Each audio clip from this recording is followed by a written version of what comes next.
Ladies and gentlemen, my name is John O'Sullivan. I'm the president of the Danube Institute. It's a great pleasure to welcome you here today.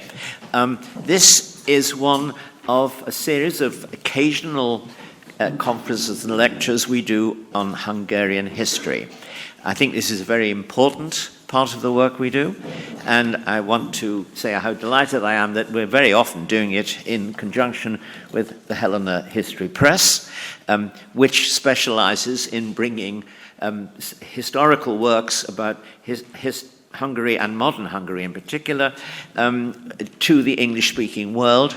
Some of those books are originally published in Hungarian here, but some are original ones for the History Press.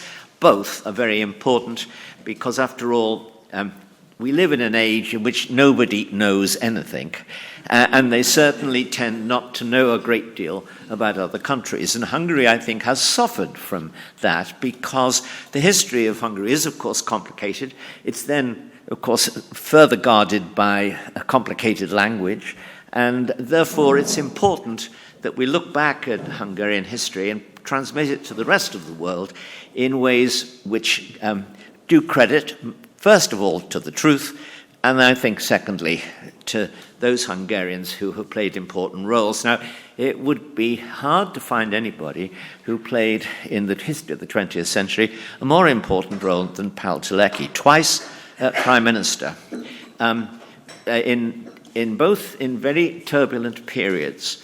A man who negotiated, saw the way forward for Hungary in a way that was honourable and I think strategically correct.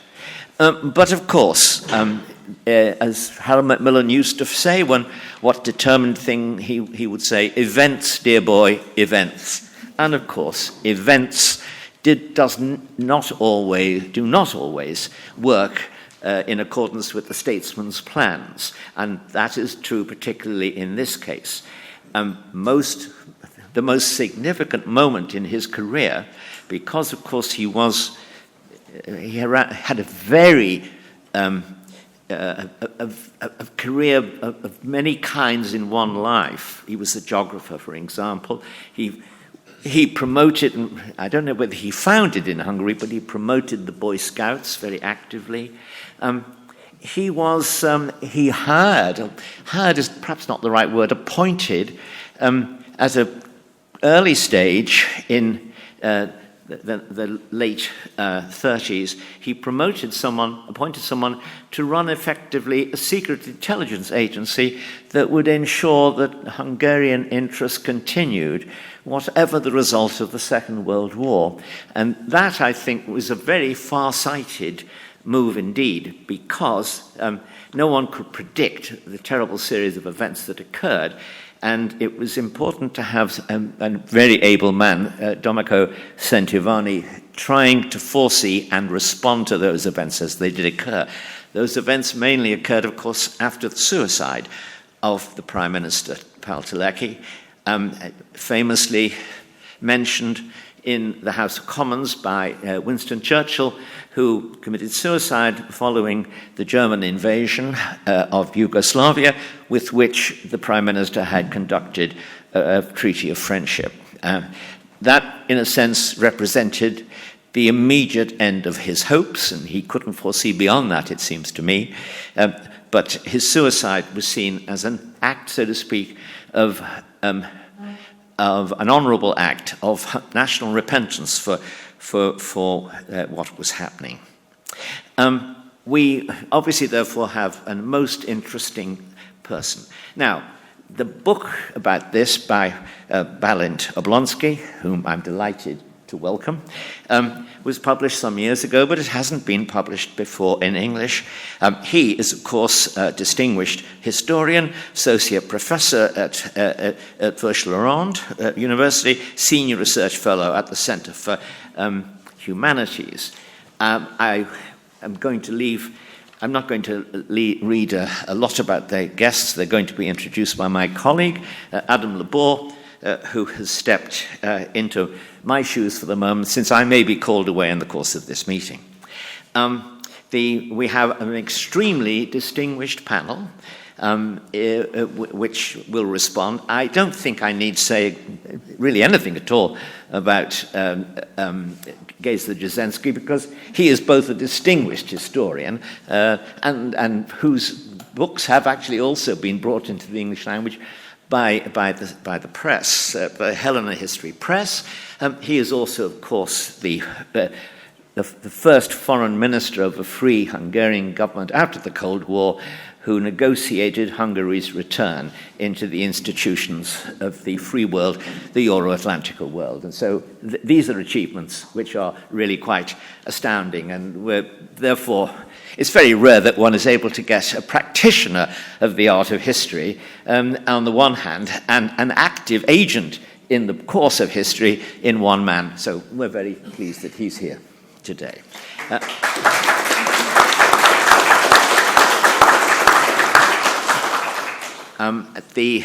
We have two distinguished academics who will follow him, and they are Agnes Beretsky, Associate Professor of English Literature and Culture at the Karoly Gáspár University of the Hungarian Reformed Church, and Zoltán Peterec, who is an Associate Professor of English and American Studies at the Esterházy Karoly University in Eger. We're delighted to see both of them. Thank you for coming.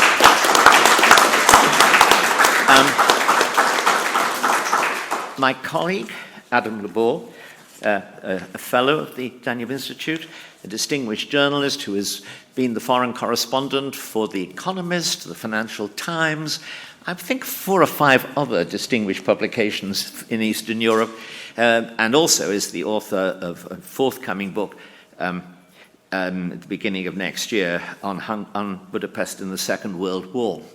I am, and also I should say, a writer of extremely interesting and entertaining political thrillers, which I think he's going to be writing about those for the Hungarian Review at some point.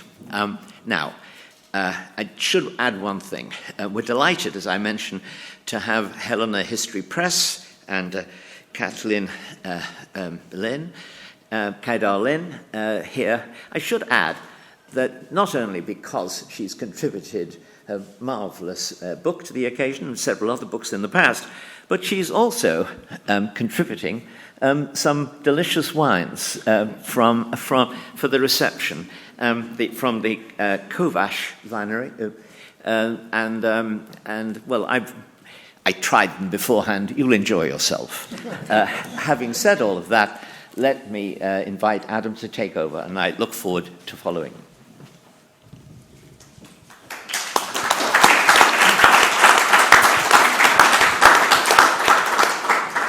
Thank you, John. Thank you for that wonderful introduction, and thank you to the Danube Institute for hosting us. So I would like to start with Balázs. Tell us about the importance of Pál Teleki. Wow, in a few words. No, you can have even more than a few words. You can have quite a few words. Okay. Well, why now? Your book's been reissued. Why now? What is the resonance of him nowadays? So thank you for coming, and thank you for having me, Mr. President, and thanks, Katalin, for all this work, for this tremendous work, for having edited this book. Teleki is important. Everybody knows Teleki in Hungary because of his death. So he committed suicide in 41, and because of this mystery, because of this act, he was quite known among the Hungarian intelligentsia or the Hungarian public opinion. But I think that's not the most interesting thing with Teleki. First of all, of course, he's a politician, a controversial politician. Maybe we will speak about this controversial side of his politics. Secondly, which is often shadowed by his political career, he was an intellectual. First of all, a geographer. He never studied geography, so he was a lawyer He made law.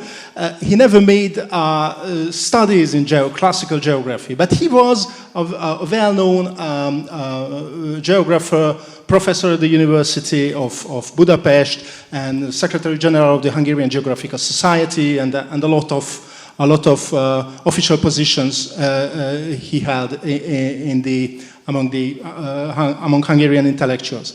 And secondly, he was in a way, a network man, if you want. So between the two world wars, especially he was a tutor, or as people used to say, a curator of the Eötvös College, which was a specific institution attached to the University of Budapest, initially imagined as a model of or a replica of the École Normale Supérieure in Paris, so a high institution to educate professors. He was a curator of this institution, but in fact, almost the half or a big part of the Hungarian intelligentsia between the two world wars and even after was educated by the Eötvös College and by Teleki in a way.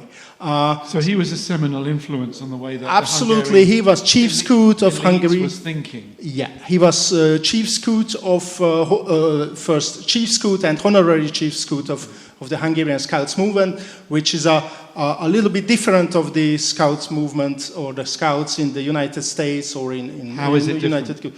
It's more religious, based on it's one organization. There was no, I think in Germany there was a dozen of different dozen of different Scouts organizations based on ideological or religious affiliations. So there was Protestant Scouts and Catholics and so on. There was no such thing in Hungary. So the Hungarian Scouts were the Scouts, Federation of Hungarian Scouts was a central organization, and Teleki was, even as a honorary chief scout, had a very important role, a central role in shaping the whole movement's ideology between the two world wars. Tell us where he was born and grew up and what shaped his influences as a young man. He was a Transylvanian. So where was he from? Coming from a Transylvanian family. He was born in Budapest, but right. His family was partly Teleki. The Telekis, it's a huge Hungarian family coming from Transylvania, donators of the Hungarian Academy of Sciences, and sponsoring huge cultural institutions, so a very important family. They were not wealthy, so even the Transylvanian aristocracy was, in a way, let's say, poorer than the Hungarian. He was a count, wasn't he? He was a count, yeah, and from his mother's side, he was. His mother's family was a Greek merchant family.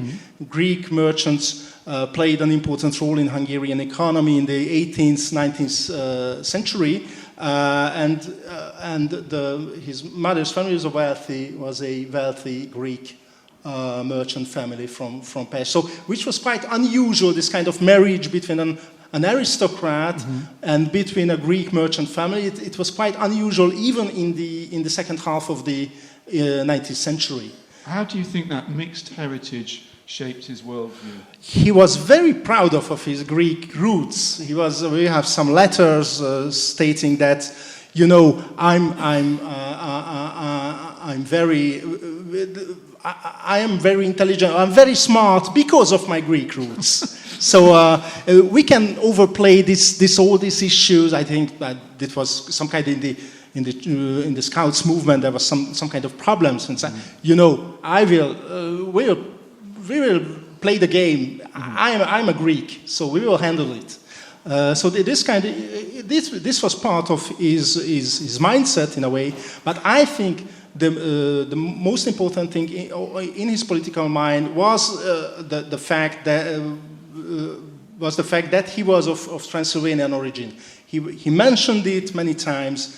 It was important for him when he decided to a step back and resigned. He resigned as a prime minister in 1940 after the reannexation of northern Transylvania during the Second World War. He resigned. He sent a resignation letter to Admiral Horthy, so the regent, the governor of Hungary. And in this letter he stated, I want to be High Commissioner for the Transylvanian Affairs. So I resign as a Prime Minister, but I would like to manage this.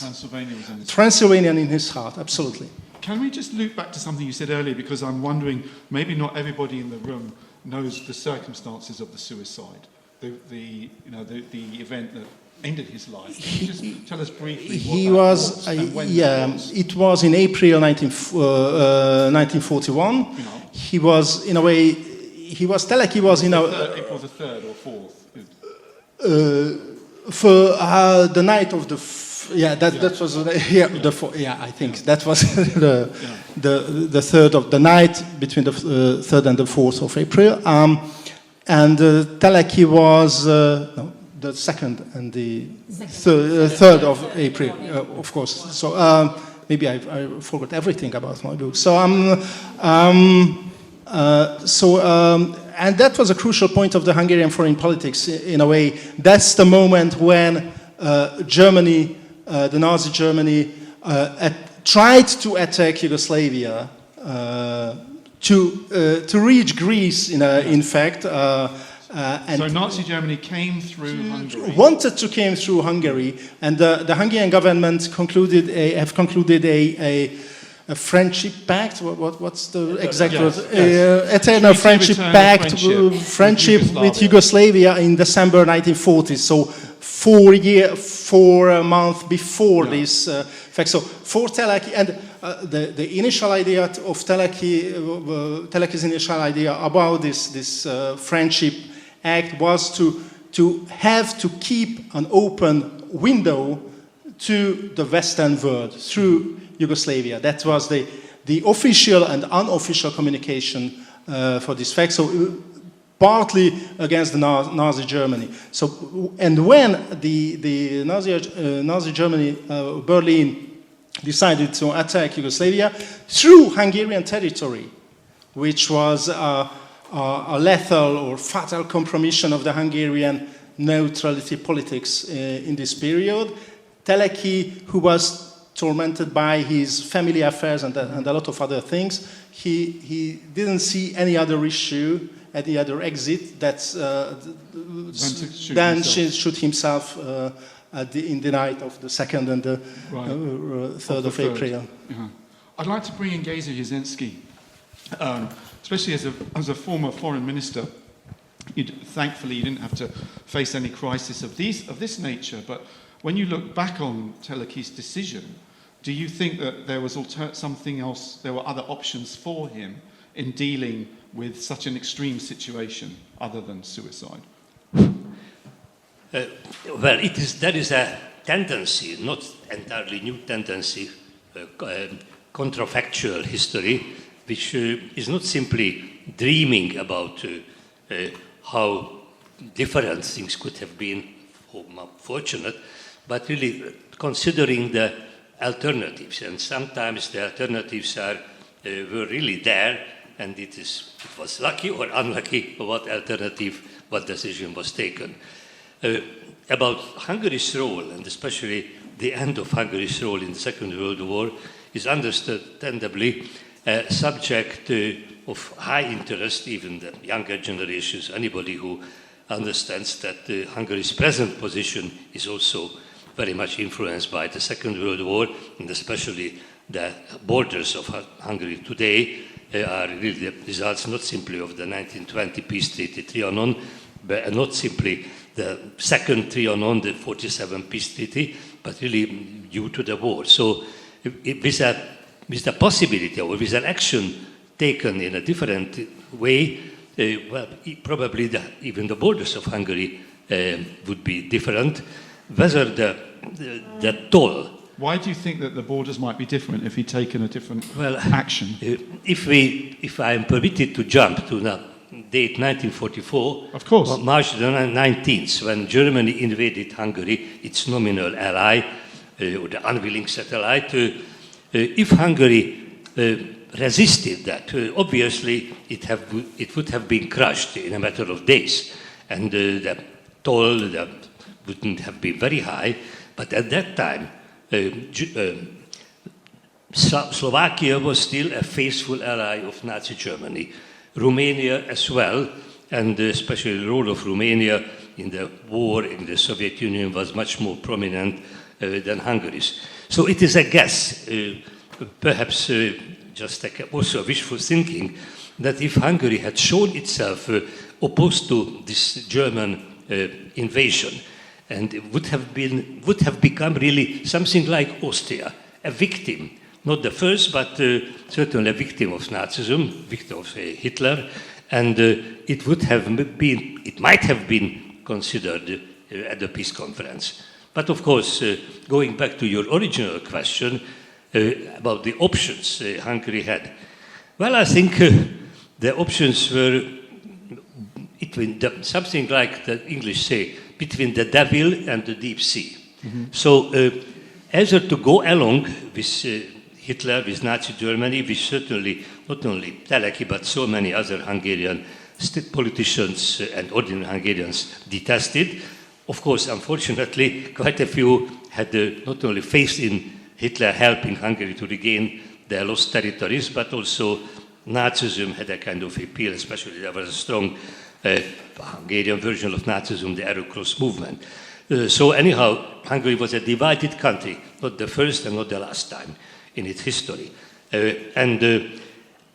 Perhaps the intellectual elite or the were certainly opposed to Nazism and were really, it is quite curious perhaps that during the war, even during the war where Hungary was involved and sacrificed on the Russian Eastern Front, but still quite a few Hungarians, including my father, hoped for the victory of the Allies. Of course, they did not think about the price and the price of the defeat. But back to the options. So resisting, or at least declining to join Hitler. Well, Hungary made a step in that direction by not joining Hitler in attacking Poland and even refusing the transit of German troops through Hungarian territory. But even by that time, and even more with the Second Vienna Award, awarding Northern Transylvania to Hungary, Hungary committed itself to Germany, and it was known, and obviously it was known to Teleki as well, that to preserve the two Vienna Awards, these territorial gains, which were aesthetically certainly justified, very much depends on the outcome of the war. And if we add that Teleki, at least in 1939, like Horthy, thought that Germany cannot win this war, it would have been an option, really, to stay out of the war as long as possible. And to cut a long story short, in that case, Hungary's fate would have been very much like Poland's. Not simply defeat and occupation, but the terrible treatment, especially of the intellectual, the elite of Poland. And I'm quite sure that in the decision of Teleki, it played a role because Teleki particularly, but many of his associates, friends, were pro-Polish, had a great love for Poland and, of course, for the common border with Poland. So the alternative was, yes, to oppose Germany, to go down, to suffer enormously, and then to be just like Austria, a victim. It is impossible to tell and judge whether the cost would have been higher or lower, especially the fate of the Hungarian Jews would have been difficult to assess. But certainly in history, it would have been a different, a different outcome. Yeah. And of course, the judgment of Hungary would have been certainly... Yes, Hungary would have been looked at differently had it resisted, because it would have been seen as a defeated ally. Yeah. Agnes Beretsky, what do you think Teleki had as options in that fateful year in 1941? In 1941, yeah. I was, when I was coming here, I was thinking about Hungarian prime ministers. And actually, we have had already 57. And out of the 57, he's the only one to have committed suicide. So I do believe suicide is an option. And for many, for posterity, a lot of people do believe that it is actually a sign or an act of bravery. And but how is it a sign of bravery, do you think? well, for a Catholic, for a Christian, that it certainly was, because Christian Catholic people, churchgoers, that he was normally do not commit suicide, so he had to step over that barrier. But there was one thing more important for him, and that was patriotism. And that is the very reason why he actually died or failed, in my opinion, that he saw no way out in his patriotism. And Catholicism came second to his patriotism. And he truly believed it was actually a dead end. Could Hungary have held out for about a good half year, a year, situation would have been different. And we probably would have been very much like, let's say, Austria or Poland, but, well, this doesn't happen.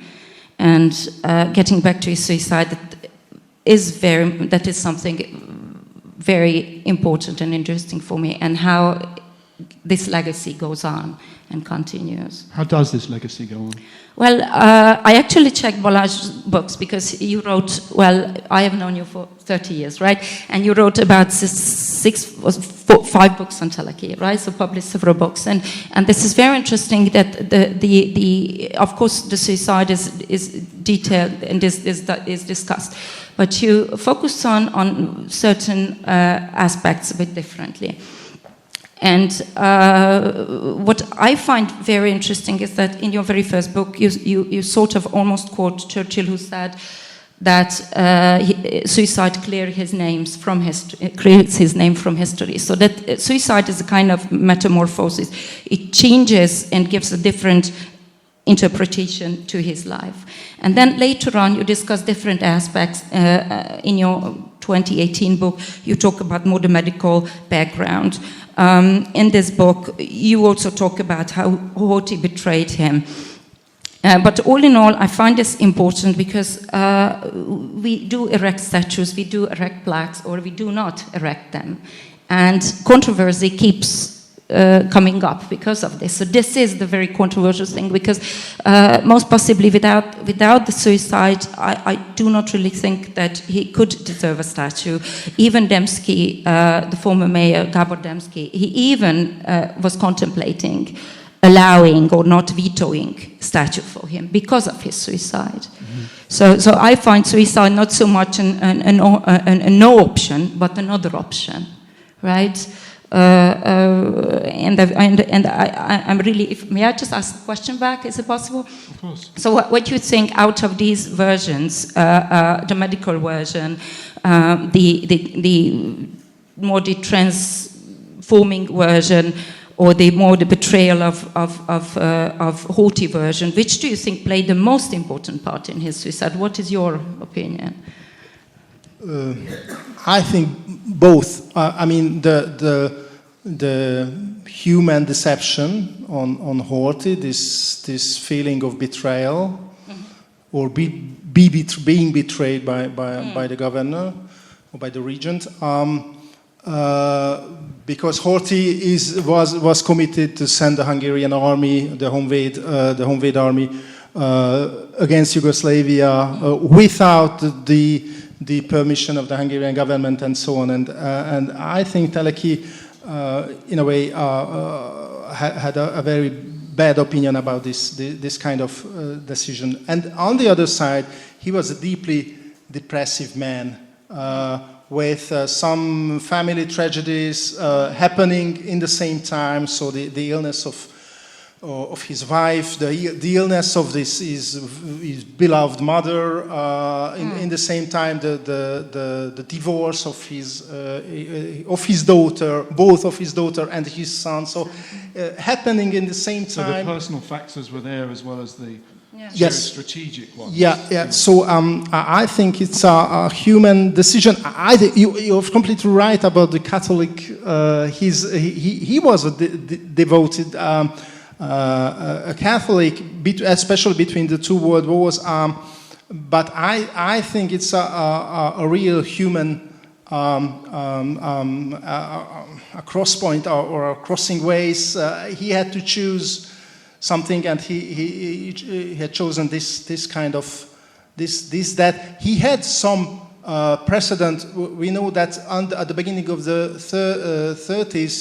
20s, had also an attempt to suicide himself in the moment of this, the return of the King Charles IV in April 1921. So he was a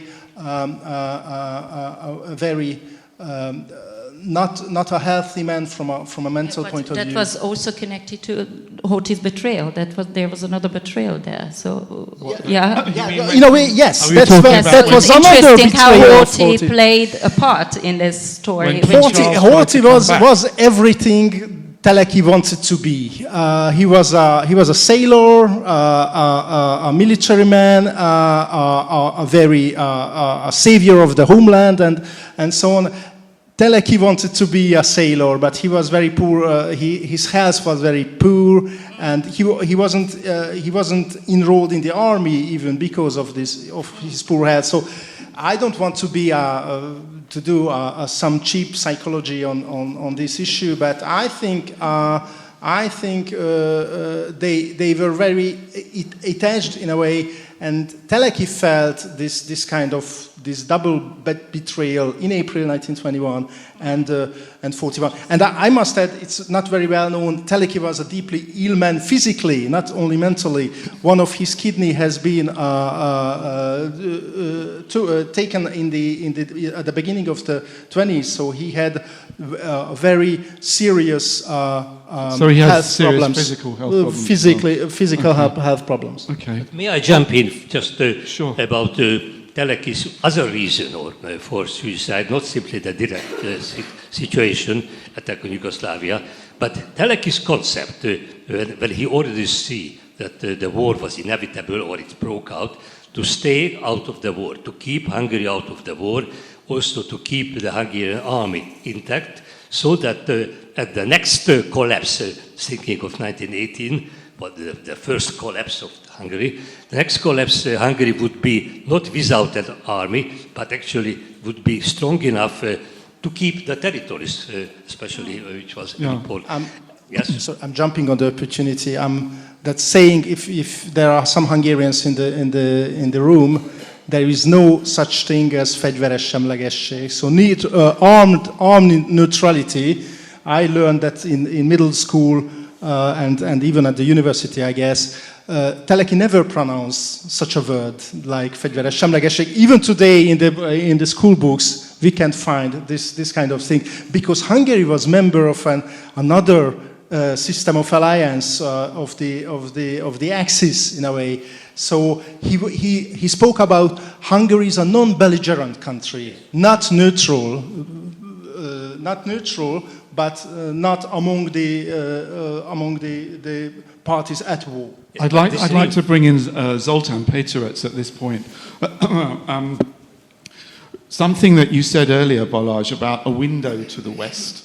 It was very important for Teleki and for Hungary to have a window to the West. Zoltán, you're an intelligence historian, and one of the things that I learned when I was working on my book was this incredible subtext and multiple channels of communication with the West that are very little known, that Hungary was keeping lines open to America, was keeping lines open to Britain. There was a sort of intelligence cooperation at very high levels. Could you tell us a bit about that at this time? Sure, though the thing that you mentioned came a little bit later and was more important in the 43 and early 44. But Teleki himself was a person who tried to keep the window open to the West and especially the United States. You can read in the book about the Teleki Fund, right, which was set up if there's a Hungarian government in exile, if there's a German occupation. And actually, I would like to ask you about it because I still haven't truly cracked the idea, because Teleki just set up a fund of 5 million, I think 5 million, in the United States in case there's an exile. But in late May of 1940, he withdrew this money from the American bank to Hungary. And you're right that it probably was, the German move into Norway, Denmark, and the Low Countries in Europe that made him decide this way. I don't really get this point, really. Why would he withdraw that money if those little states fall one by one? Wouldn't it just strengthen the idea that you need to be there financially because Germany is expanding, and if you, don't stand in line, don't toe the line, you're going to be next? That's a trap. No,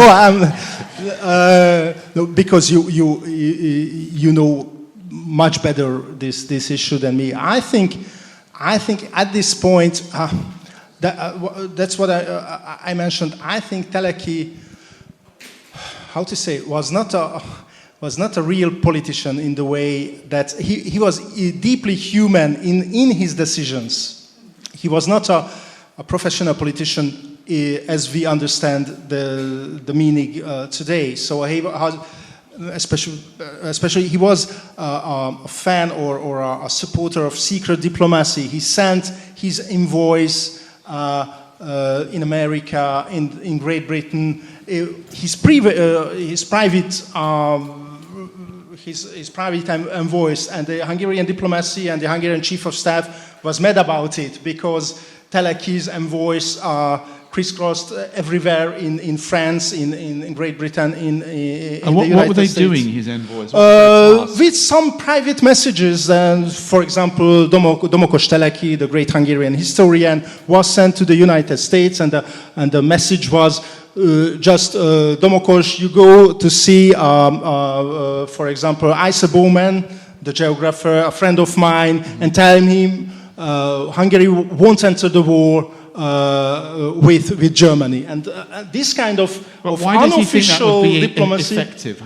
Why would you think that would be effective to send someone secretly? Because to give a I message think to another he was deeply convinced that diplomacy is not the affair of the diplomats. Mm-hmm. So.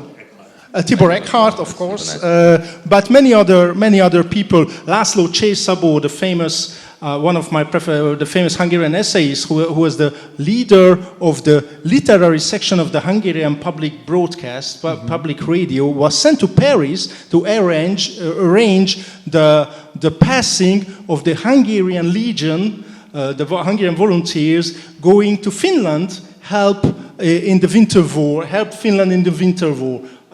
Of course, the Hungarian legation or the Hungarian embassy in Paris was mad about this whole thing. A literary gentleman coming and dealing with the French diplomats about serious diplomatic matters. It was completely mad in their eyes. So this kind of unofficial diplomacy was Teleki's preference, and I think in the moment of we know in other accounts that in June 1914,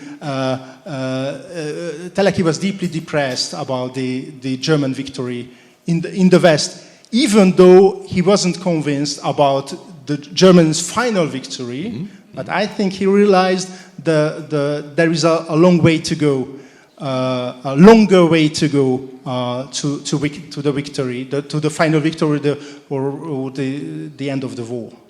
But I just still don't get it. Why not as an insurance? You should have had the fund there, right? But going back to your point about these unofficial links, for example, an American who was very well known in governmental circles, Roy Tyler, always visited Teleki before he went to the United States, both in 39-40, and actually wanted to come to Hungary to talk to Teleki just a few days before his suicide. Tell us who Roy Tyler was. Yeah. So I thought it very important to have this, unofficial link. I think just sort of to show the British and the American that the Hungarians, not like double dealers, but they really were not betting on Germany that much. Mm-hmm. I think that's the way. But Zoltan, tell us who Roy Tyler was, because lots of people. So Roy Tyler was an American who lived his life in Europe, and he was he was working for the League of Nations for many years, and he spent in Hungary roughly 11 years in the 1920s and 30s in the financial reconstruction. And then he became an intelligence person, first for the League of Nations, then for the American government.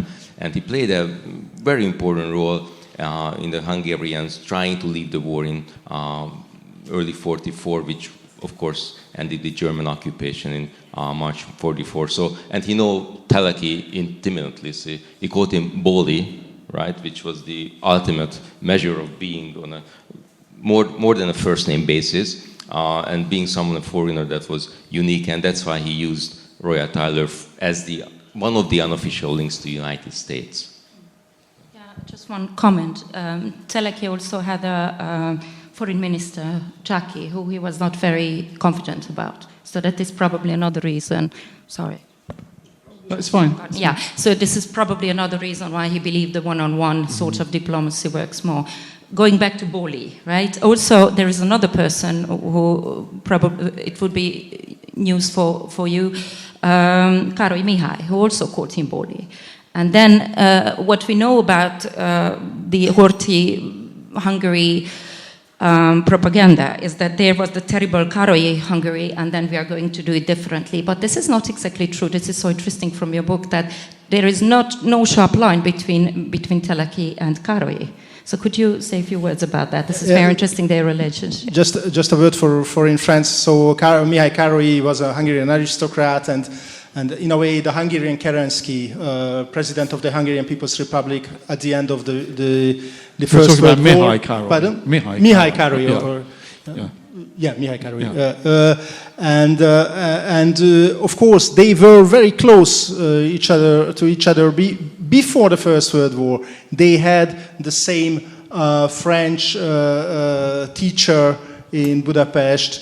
They were passionate. They were mad about cars. They were both of them were members of the Hungarian Royal Automobile Club, and planned together to go to Istanbul on a car race. So a lot of Teleki was at the wedding of Károly, and Károly was at the wedding of Teleki. So we can consult the list. So they were quite close. And when Teleki tried to erase this period of this connection between him and Károly. So Teleki was a head of the Office for War Veterans at the end of the First World War as a state of secretary, and during the Károly's presidence he was permitted to go to Switzerland in March 1919, before the Hungarian Soviet Republic, with the permission of Károly, of course. After that, he tried to erase this episode of his whole life. Károly was a pre-Bolshevik and an awful man, and the traitor to the nation. So he's rewriting history. Yeah, in a way.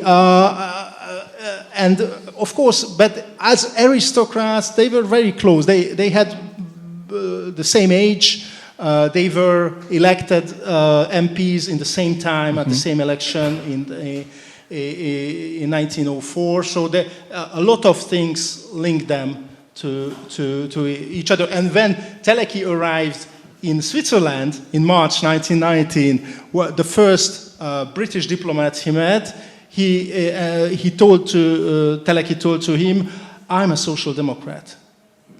Which is quite, I think, quite unusual for a... Do you think he was a social democrat by any understanding of that term? I think it's more to be more sympathetic to this British gentleman. He wasn't a social democrat. Mm-hmm. He was quite sensible to a lot of new ideas at the beginning of the 20th century, Turanism, eugenics, political geography, so a lot of new things. So he wasn't a classical conservative in a way, but at this moment I think that was just playing a game in a way, and he forgot it very quickly. Yeah. I'd like to jump forward a bit again to the early years of the Second World War. When I was working on my book, one of the most fascinating things I found was that Britain had a functioning embassy in Budapest until April 1941, until April the 3rd, when Pál Teleki killed himself, at which point diplomatic relations were closed off. And there was a very strange time, especially after Hungary joined the Axis in November 1940, there was actually diplomatic relations with a country in the Axis. And The ambassador here at the time was a man called Owen O'Malley, who's written a memoir. Perhaps some of you are familiar with his memoir. And he talks quite a lot about Teleki, and they had very good relations. You know, he would go and see him whenever he wanted. And it's exactly what you were saying about the window on the West. But also you think, what is the point of this? Because eventually, in the documents that I found when I was researching my book, in London they were getting exasperated. They're saying, okay, this is very nice that O'Malley goes and sees Teleki and they have these nice conversations, but you have to pick a side. You have to do something. And so why do you think they had such faith in these kind of side channels? You know, we talked about the envoys already a bit, but this idea that you could be essentially riding two horses at once. You know, there would seem to be I know it's easy to judge with hindsight, but there seems to be a failure to understand that actually you have to decide here. May I? So O'Malley did not quite represent the British government or His Majesty's government. He was a very pro-Hungarian. Before O'Malley, there was Geoffrey Knox, who was a very anti-Hungarian. And so often it was for O'Malley wishful thinking. So he just really hoped that Hungary and Teleki's Hungary would not take that final step. Mm-hmm. And it's also interesting that there was another person, Carlyle Lehman McCartney, who was also going very often to O'Malley and met Teleki. So the three of them had a wonderful relationship.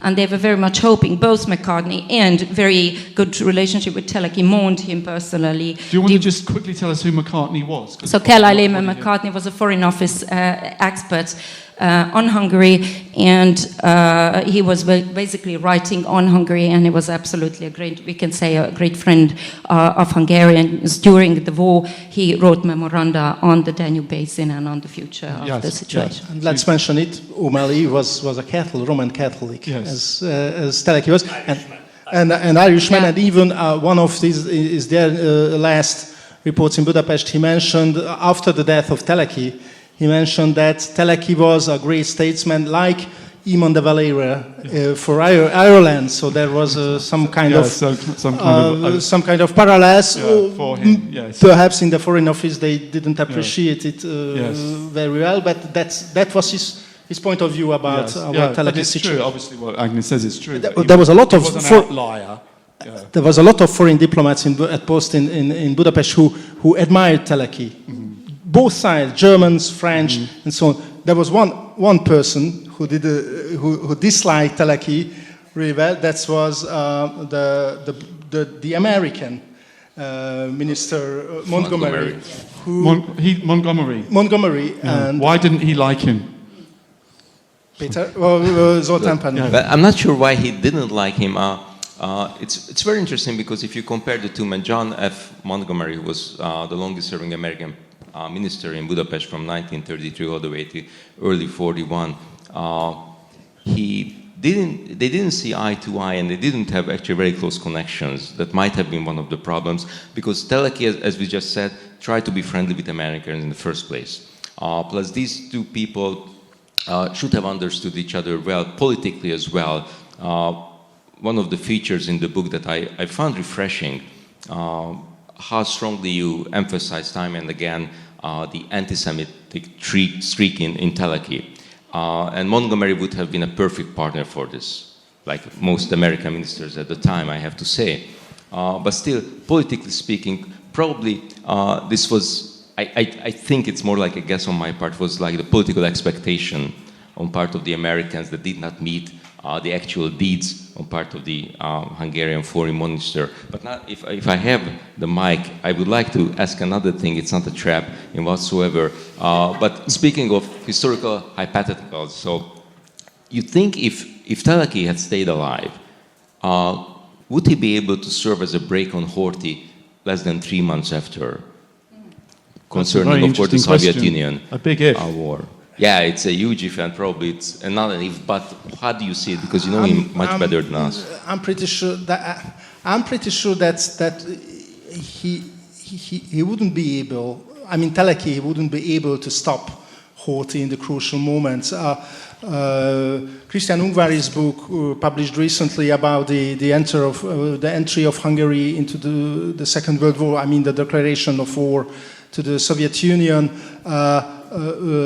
outlines the fact that even László Bárdossy, so the Teleki's successor, didn't play such a dark role that then the posterity, I mean, after the war, he has been appreciated and he was judged for this thing. He's stressing Horthy's responsibility for his enthusiasm to finally defeat the Red Monster, the Soviet Union, and so on. So, I think, in fact, if you consider Yugoslavia was a minor issue, in fact, compared to the Soviet Union. And even in this minor issue, Teleki wasn't able, he was more important for the Hungarian public opinion because of the territorial annexation of Bácska and Vojvodina, these lost southern territories. But I think if in this minor issue, Teleki wasn't able to have an influence or having an impact on Horthy's decision, that would have been not so different in the case of the USSR. But that's of course counterfactual history in all his beauty. I mean, some historians that I've read have said that that László Bárdossy deceived Horthy into going to war with the Russians, that the Russians at that time were not so, the Soviet Union was not so keen to go to war with Hungary, that relations with the ambassador in Moscow were not that bad. They gave back the flags from 1848, but the Bárdossy faction wanted to go to war with Russia. Do you think that had Teleki stayed alive, he would have still pushed, would he have also pushed for war with Russia, or would he might have said... I'm strictly unable to say. He was Teleki. He was a committed anti-Bolshevik since the so-called Szeged counter-revolutionary government's period in summer 1919, and all his political career on the interwar period has been built upon a committed anti-Bolshevik stance. Yes. So I think in the case of the Soviet Union, it's really difficult to say, but there is a small number of things who could prevent Teleki to doing the same way as Horthy. In the same, it is very difficult to say. Let's not do the war against the Soviet Union, because during 20 years you had an official anti-Bolshevik, committed anti-Bolshevik and anti-communist propaganda, and saying to the public opinion that we hate Russians and communists, but we won't enter the war, the anti-Bolshevik crusade against Bolshevism. It's very hard to imagine, I think. You wanted to say something? Yes, absolutely. Yes, that the Soviet Union was far more unpopular in Hungarian society at that time than Yugoslavia. The Soviet Union was far more what, sorry? Unpopular. Unpopular, yeah. So in fact, this war was accepted perhaps better than them. But I put a question to you. If we are playing about possible alternatives, one thing may have influenced Teleki against the war on the Soviet Union, against the Soviet Union, Transylvania. And as we know, that the Soviets also played always this game between Romania and Hungary, and Molotov on this interview receiving the Hungarian envoy Kristófi not only said what the Soviet position was since 1940, that Transylvania, the Hungarian claim for Transylvania was justified, but in a vague way told that, well, the Soviet Union might support the Hungarian claims to southern Transylvania. So if this message had reached, and Teleki would have been the prime minister, wouldn't have influenced him? You're getting a lot of ifs here. Balázs, are you not writing in your book that he sort of got some kind of a message, and he didn't want to do anything with Russian support around the Second Vienna War? He didn't. Yeah, that would be my first remark. That even in the period of re-annexation of northern Transylvania, the Soviet Union proposed to intervene in favor of the Hungarian claims about Transylvania, and Teleki, or even a cooperation. And Teleki said, no, I don't want this kind of support. First of all. Second, about the northern Transylvania issue, Teleki wasn't very happy about it, and even he was.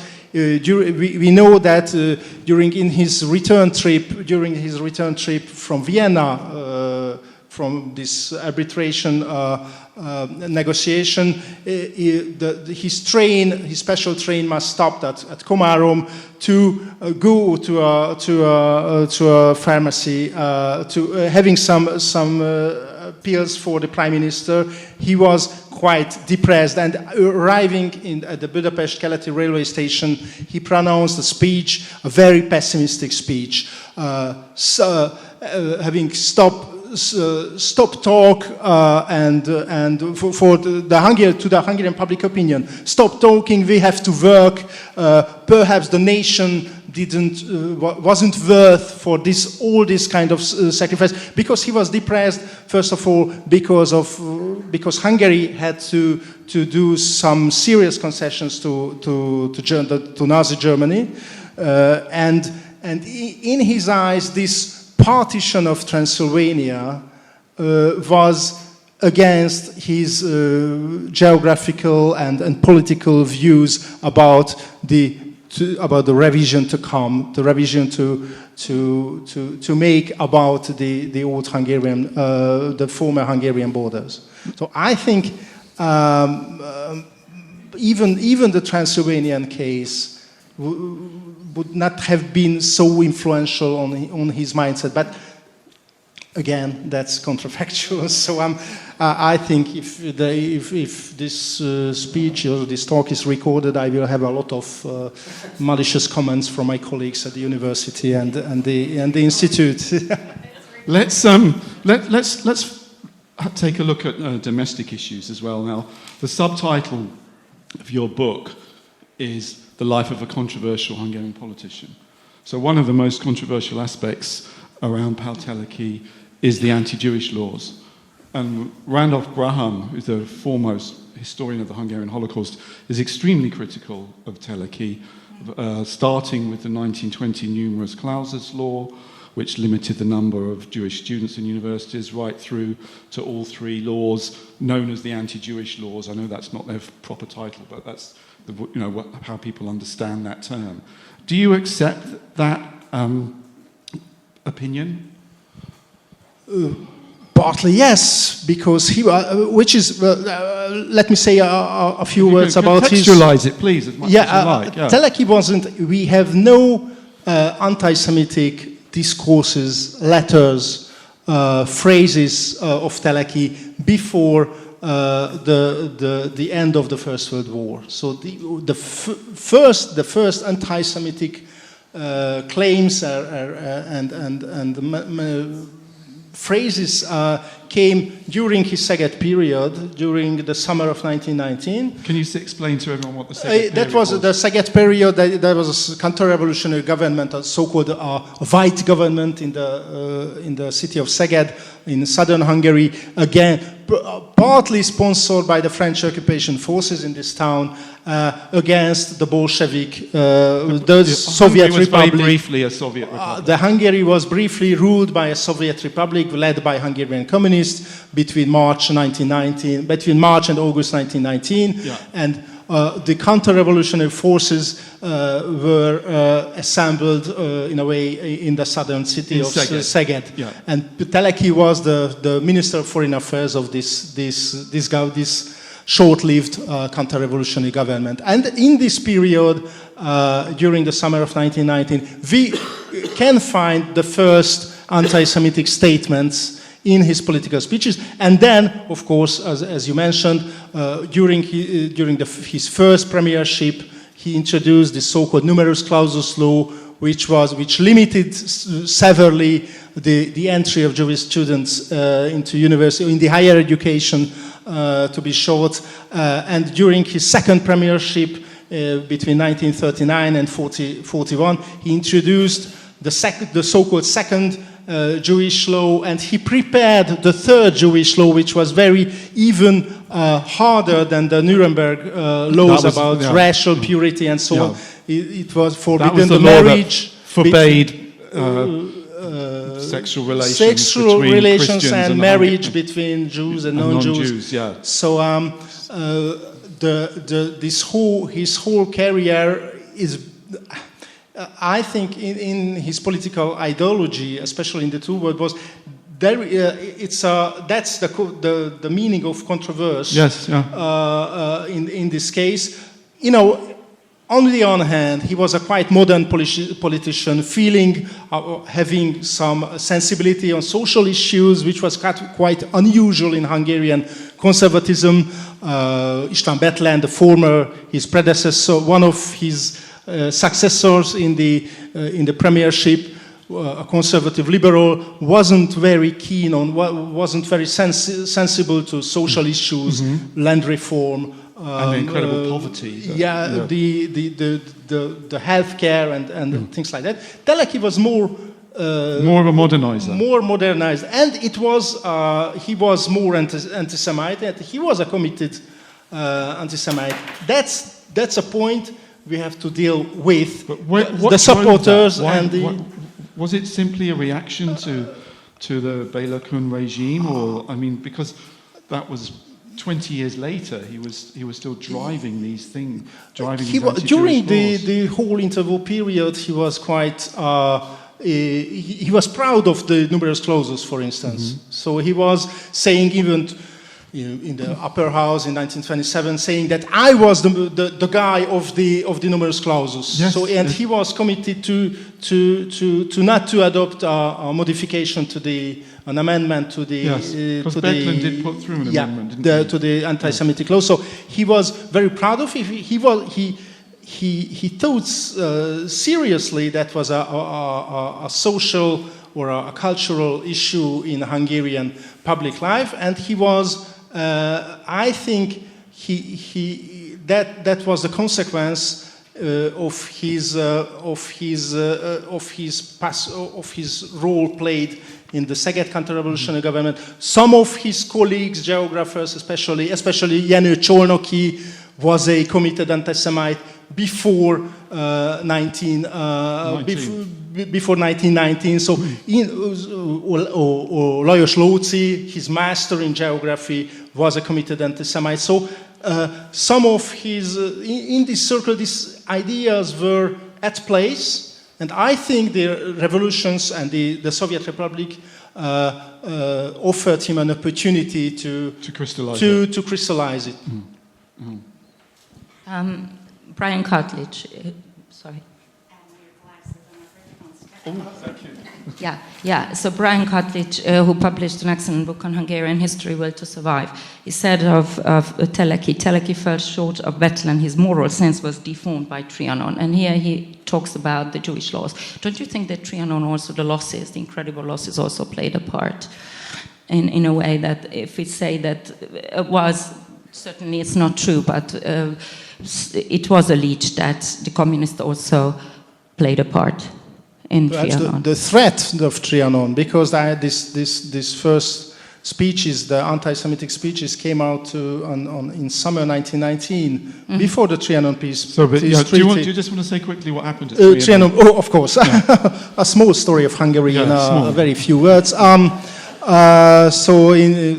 the Trianon peace treaty, after the First World War, detached from Hungary 2/3 of his territory. I'm looking at Professor Jeszenski, and 57% of his population, and among them there was 3 million ethnic Hungarians. So around 10 million people has been detached from Hungary to the neighbor states, Romania, Czechoslovakia, and Yugoslavia, and among them 3.2 million ethnic Hungarians were living in the neighbor states. So they were no longer living in Hungary. It's a huge loss on a linguistic community of 10 million people.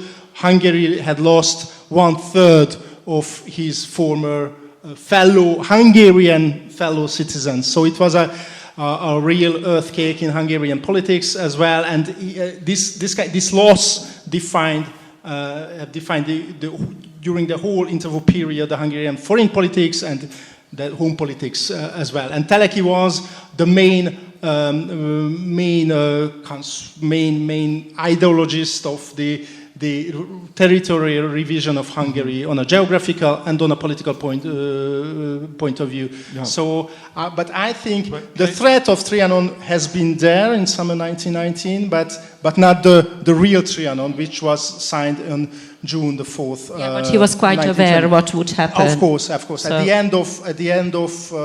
At the end of 1918, at the end of the war, he wrote to an American friend, Hungary will lose 4 million Hungarians, and Macedonia will arrive until the Bohemian forests or the Bohemian, so the Sudetenland. Macedonia in this period means the Balkans. So yes.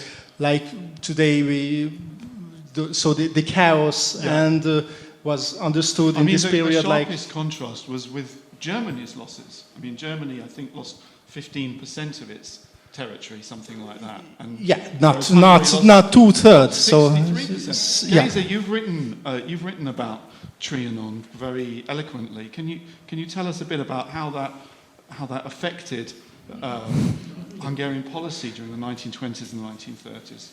Yes, just in conclusion of the previous subject, of course, Hungarian Jews were all very patriotic and very much opposed to Trianon. And when these 2 Vienna Awards took place, they welcomed with great enthusiasm.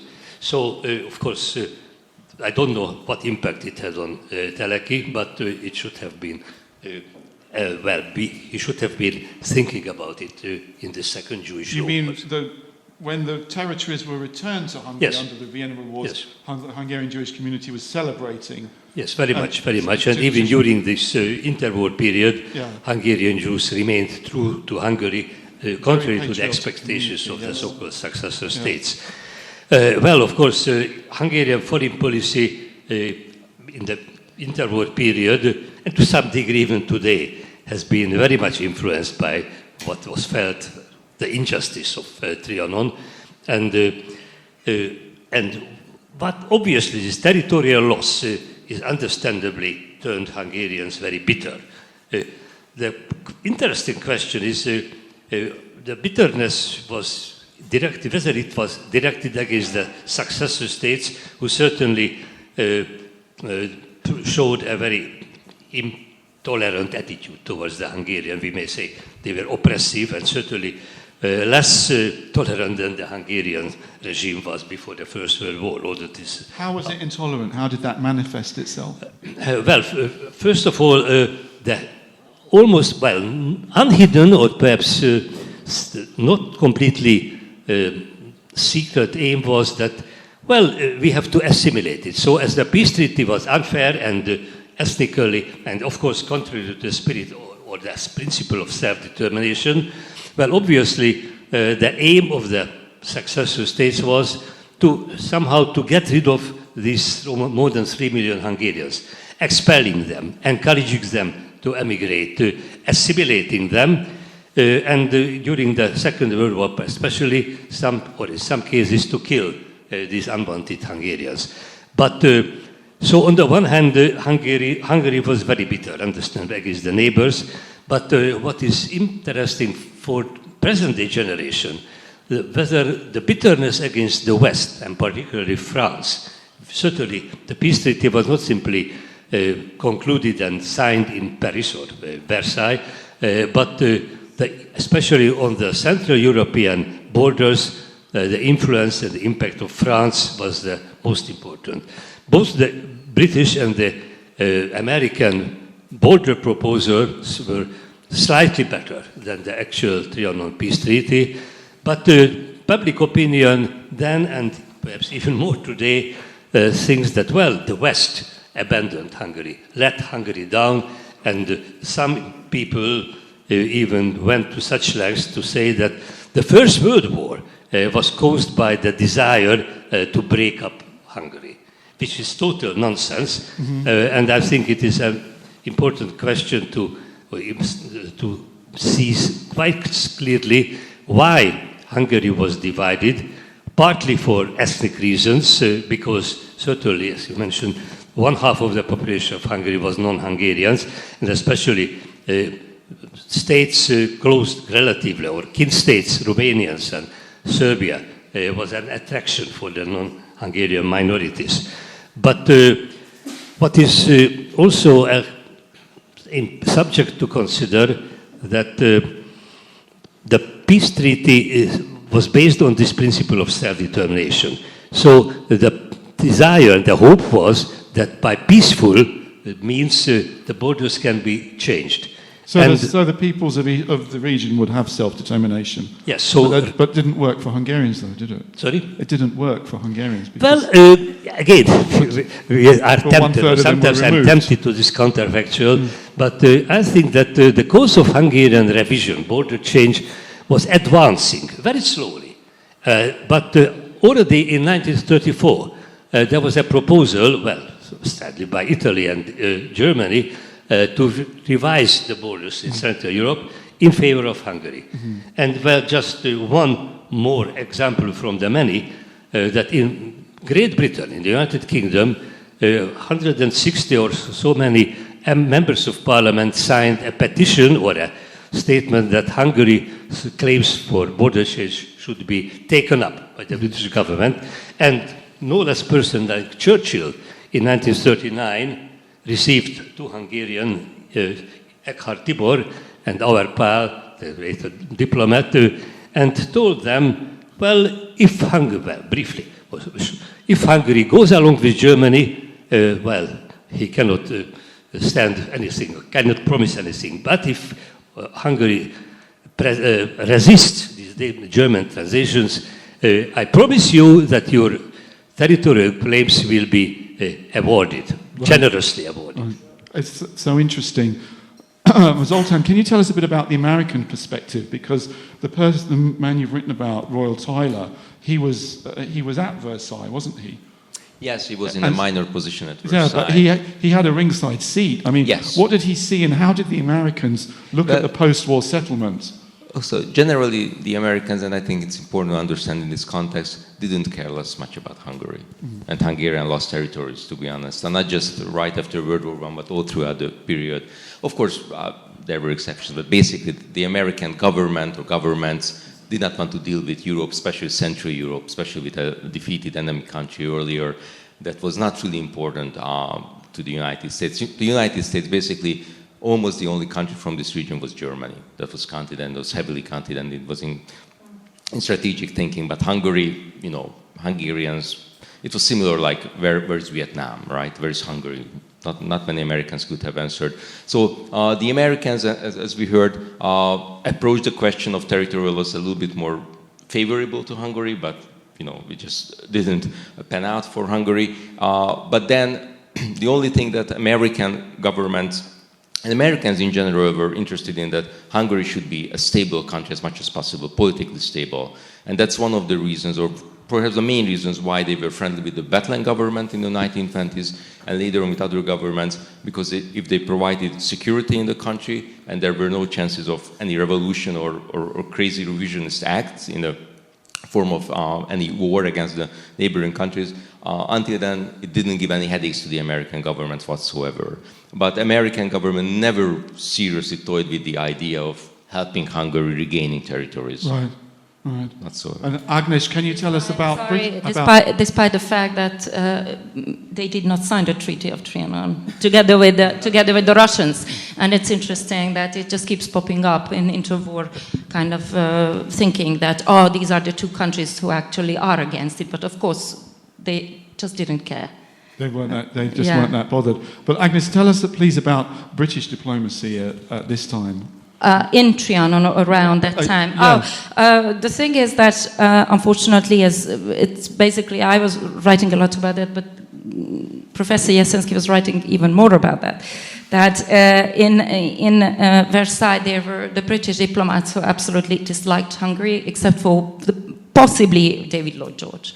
But all the others learned from the school of Robert William Seton Watson, who was originally a British historian, very much in favor of Hungary, visited Hungary, traveled the region, and then turned his back on Hungary. And he became kind of an influential figure, and all the politicians Sorry, who who were was there, that again? Robert William Seton Watson. Right. Yeah. And Scotus Viator, yeah. And he was there in Paris, although unofficially. And then these diplomats basically every single day visited him. And what is not very, this is well known, but what is not very much well known is by the time he left, and Steed, his friend, also left, and a great amount of other diplomats left, it was early 1920s, one very important British person remained, and his name is Alan Leaper. And Alan Leaper was a junior diplomat and then became a senior diplomat because actually almost everybody left. And he was a pro-Romanian, spoke 15 languages. 15? He was 15. He was pro-Romanian. He was absolutely infatuated with Romania. And he was the one to actually make it totally impossible to reconsider any even minor frontal change, because he was the one in charge. He spoke basically all the languages and could read all the languages. He was the one... Contrary to the Prime Minister, Lloyd George, who was... Exactly. Who was a language anti-talent, we can say that. And he was the one to encounter and also to escort Smuts to his mission. He was the one to escort Sir George Clark to his mission. So he is a very important figure. I'm going to hopefully write about him one day, okay. right? I was reading his documents, it's super interesting. But anyway, British diplomacy was quite anti-Hungarian. They wanted to punish the loser. And of course, the borders designed were better than the borders that came to be, but just slightly better, to be honest. So in the big picture was fairly similar. Punish the loser, punish the supporter of the yeah. Right. Well, I think that's a great discussion we're having about Trianon and how it's shaped the worldview of the Hungarian governing class and Pál Teleki. But can we talk a bit about Hungarian society at the time, while he was prime minister and in government in the 20s and the 30s? How much did the country change? How much did it evolve away from the foreign policy and away from Trianon? What kind of place was Hungary then? A relatively poor country, first of all, after the Trianon Peace Treaty. But we have to say that the successor of Teleki, István Bethlen, who was prime minister from 1921 to 1931, so during a decade, the Hungarian economy was put in a right way. So in the mid-20s, the Hungarian GDP reached of his pre-war level, and before the Great Recession, I mean the Great Crisis, financial Hungarian crisis. GDP in the 20s was the same as before the First World War. Before the First World War, even though the country was one-third and was of the even size. higher before the the financial crisis or the economic. Even though it had crisis. lost so many factories and lands. Of course, counting on the basis of the Trianon territory, so not the Hungary. 3 times bigger. So that the Hungary was an agricultural country. Nearly in the 20s, nearly 60% of the population lived from agriculture. Sometimes on a very small lot of land, or even without any kind of property. But in the 30s, we can see some kind of modernization of the country, even earlier. But from a social point of view, Tell us about that. What was that modernization? For example, poorer, not so many, but a lot of sons and daughters of agricultural laborers could go into the university. Some kind of modernization of the education. Some social measures led by the right or far right government of the General Gömbös. So many people ignore it, but the 8th class elementary school in place in Hungary even today, which was introduced in 1940. That's from what age to what age? From 6 to 14. That was introduced then? Introduced then in this period. I read an interesting statistic that I think the illiteracy population proportion was only 7% in Hungary, much lower than in Yugoslavia. That's Romania. great. Thanks to the reforms of Minister of Education and Karls Klebersberg in the 20s. One of Béla Tomka, a professor at the Szeged University, measured that in the 20s, Hungary had a huge step in the average education of Hungarian population has been higher with 1 year during the decades, which is a huge. So people had 1 year longer in schools, which is a huge difference with the dualism, with the pre-war period, and even in fact with the after-war period. So this kind of jump has never been taken place before. So this kind of modernization was in place. Of course, that was a conservative reform without, or a very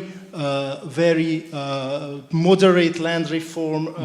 But some kind of, during the Teleki's premiership, some kind of social thinking has been introduced in government politics with the introduction of UNCSA, so the fund for families and for the defense of families and the people and the nation, which was a very important social measure in this time, the most important perhaps in the Horthy period. But there was still incredible poverty, though, wasn't there?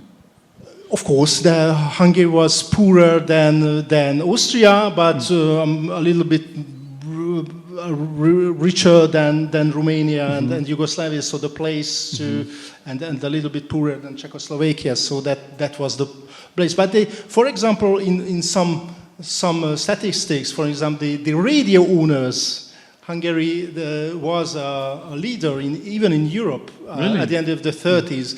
Hungary's population had more radio broadcasts for 1 million people than France or Italy in this period. So there was an arc of development here.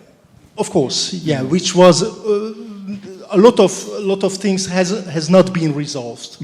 The land reform, the healthcare, and other things. But the country was on his way of developing somehow very cautiously. Yeah, we should, I think, bear in mind that Trianon took away 62% of national wealth. So it was all the more impressive. Yes, that's what I was trying to get so with the GDP. It's truly incredible. So, and I think Teleki clearly played a part. That's why it's so incredibly controversial. What part did he play? So, I mean, played in reconstruction, in with his first ministry in consolidation, because it was a terribly difficult situation, and he did work hard in consolidation. So consolidation meaning doing away with the extremes, left or right. That was a difficult job. And what is important, I think, that during his first premiership, 9 months, he was instrumental in checking the so-called extreme right groups, and that made it possible to go on this consolidation and economic rise. Yeah, but he also introduced corporal punishment, which is difficult. The thing that everyone resented when Romania started corporal punishment in the annexed territories, and then within 2 years it was back again. He also introduced osztályfőnöki óra, so principal professor's class in Hungarian education. So everyone who was bored in the 6th or 7th class on Friday, that's thanks to Teleki, because thanks or not, no thanks. Well, we've had an incredibly fascinating and informed discussion from our distinguished panelists, who, as you can see, have a rich depth of knowledge and insight of the period. I'd like to throw it open now to the audience, so if you have some questions, but can you please ask a question rather than make a long statement about something. Yeah. And if your question is addressed to someone in particular, please say. Any questions?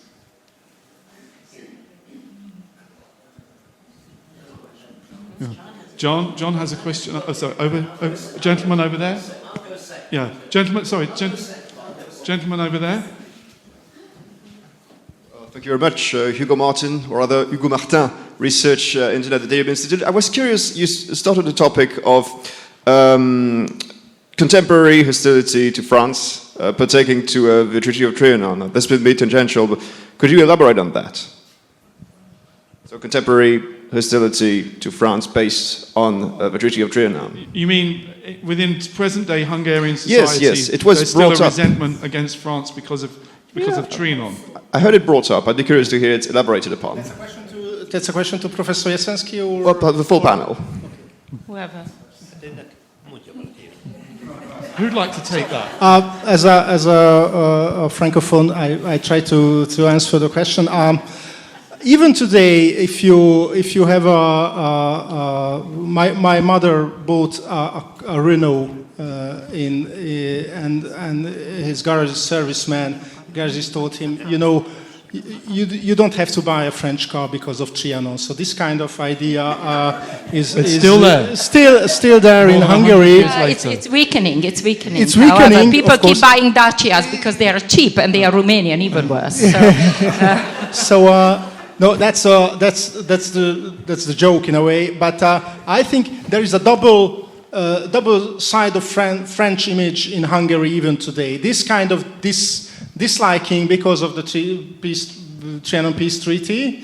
Georges Clemenceau, we don't want to hear about him. That's the evil himself.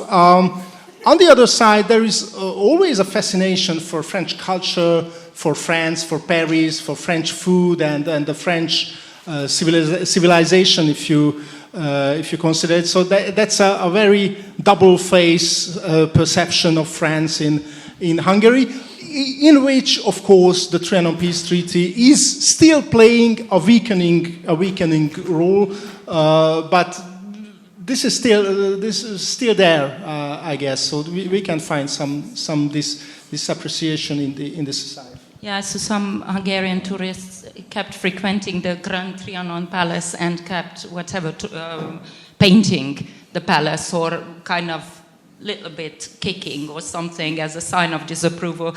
But unfortunately, the variance of history is I don't think is that important anymore. So it's just I would just add that today, unfortunately, so many writings and talks reinforce this bad image, unfair image of France. So, as Agnes mentioned, these demonstrations today in the middle of Paris against Trianon, I think that must be ridiculous or under... When was that? In Paris, some groups are organized taking to Paris. You mean the present day? Sorry? You mean now? Yes, now. Yes, I think it does. not many people pay attention. Not many, yes. Yeah, so it's But very counterproductive, to be honest. Oh. When I was the first time in Paris and visiting the Grand Trianon Palace, where the Trianon Peace Treaty has been signed, there is a confusion in Hungarian public mindset. If there is a little Trianon or the Grand Trianon or the Great Trianon, there is Grand Trianon. So to have the role of kick the right building, right? Keeping the role of public service in this. And when I first visited the Grand Trianon, there was some kind of guardian in the main hall of this Grand Trianon that I asked him, that's the place where the Trianon Peace Treaty has been signed? And he answered, yes, but I'm not responsible for it. So I think So there's a vestigial guilt. He met some Hungarian tourists already. So it wasn't me. John, you had a question. Yes, two actually. One is addressed to Agnes. It's about the suicide and the Catholicism, because I'm a Catholic and I understand, of course, exactly how severe that is. But I understand that the question, I'm talking about Teleki's state of mind here. Understand the question of suicide. It's a sin of despair. There are no positive aspects to the person who's committing suicide. But that's not necessarily true of someone who sacrifices himself. And I wonder whether there's an element of sacrifice by Teleki, in order to obtain what Churchill refers to in that famous remark, The second question is to anybody who wants to answer it, and it strikes me interesting that the suicide of Teleki takes place exactly halfway between Pearl Harbor and Barbarossa. And these are the two events which, of course, changed the war's direction. The questions are, first, did Teleki himself, how did he react to Pearl Harbor? What did he draw from that? And secondly, what might counterfactual politics here, what might he have concluded from Barbarossa? So concerning the suicide, for me it was fascinating to read about the 2004 debate about whether to erect a statue in the Castle district for Teleki or not. And I don't know whether you took part in that or in any way they asked your opinion. What was the result of that debate? The result was that they went along with that, and it received very strong backing. Actually, two presidents, if I'm right, the president back then and the former president both supported the project, apart from the family and the Myers and many. And it was blocked, and it was not even blocked by a mayor, Demszky Gábor himself, who argued that because of the sacrificial nature of Teleki's life, he actually, in a way, try to heal what had to be healed and try to correct what had to be corrected. And then, of course, it led to a terrible, basically, storm of conflict. And at the very end of the story, it was blocked. And if I'm right, the statue, which was ready by then, was taken to Balatonbogra, to the Jewish. It is an important place because Balatonbogra hosted the only secondary school, the only Polish secondary school. That was a camp for Polish refugees in this period. Yeah. So what was your? May I just transfer this a little bit? So what is your sense about this? What was your sense in 2004 about the statue in the Castle district? I think I was in a debate on the public TV. I mean the state TV, and before the program, we had a very heated debate with one of the participants, and because of this heated debate, during the program, I pronounced for the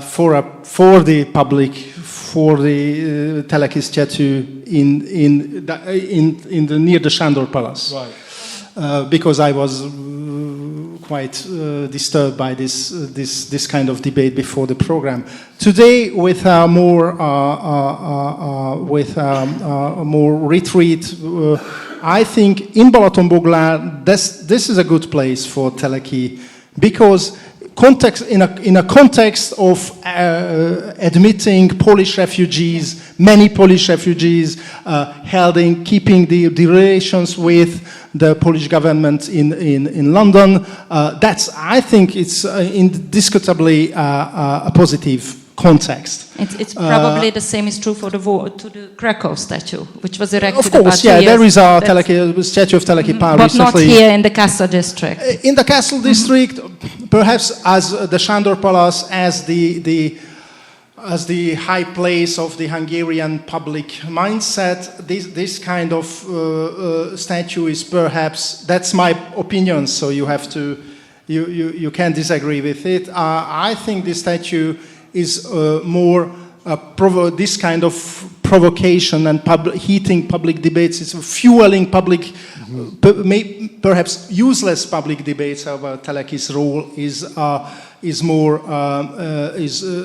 to consider it. So that Balatonboglár is a good place. Other places are good for Teleki's remembrance.